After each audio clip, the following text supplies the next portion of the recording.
എറണാകുളം കോതമംഗലം ഇടമലയാറിൽ കാട്ടാന ഓട്ടോറിക്ഷ അടിച്ചു തകർത്തു. ഇടമലയാർ ഭാഗത്ത് വെച്ചാണ് ആക്രമണം. ലാൽകൃഷ്ണ വിവരങ്ങളും വെച്ചിരുന്നു. ലാൽ, അത് കാട്ടാന ശല്യമുള്ളൊരു മേഖലയാണല്ലേ? സ്വാഭാവികമായിട്ടും ഭൂതത്താങ്കിട്ട് നിന്ന് ഇടമലയാറിലേക്ക് പോകുന്ന വഴിയിൽ വെച്ചിട്ടാണ് ഈ ആക്രമണം ഉണ്ടായിരിക്കുന്നത്. കാട്ടാന റോഡിന് കുറുകെ വരികയും ഓട്ടോറിക്ഷ കണ്ടപാടെ മുന്നോട്ട് വന്ന് ഓട്ടോറിക്ഷ ആക്രമിക്കുകയായിരുന്നു എന്നുള്ളതാണ് അനിൽകുമാർ പറയുന്നത്. അനിൽകുമാറിൻ്റെ ഏക ഉപജീവന മാർഗം കൂടിയാണ് ഓട്ടോറിക്ഷയുടെ ദൃശ്യങ്ങൾ കണ്ടാൽ മനസ്സിലാകും. അത് പൂർണ്ണമായും തല്ലി തകർത്ത നിലയിലാണ് ആ ഓട്ടോറിക്ഷയുള്ളത്. 7 മണിയോടുകൂടിയാണ് ഈ സംഭവം നടക്കുന്നത്.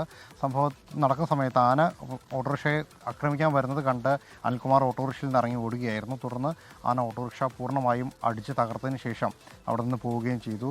സംഭവം അറിഞ്ഞ ആളുകളൊക്കെ എത്തിയപ്പോഴേക്കും അനിൽകുമാർ തിരികെ എത്തി നോക്കുമ്പോഴാണ് ഈ ഓട്ടോറിക്ഷ പൂർണ്ണമായി തകർന്ന നിലയിൽ കാണുന്നത്. സംഭവത്തിൽ നിലവിൽ വനം വകുപ്പിൻ്റെ ഭാഗത്തുനിന്ന് ഇടപെടൽ വേണം.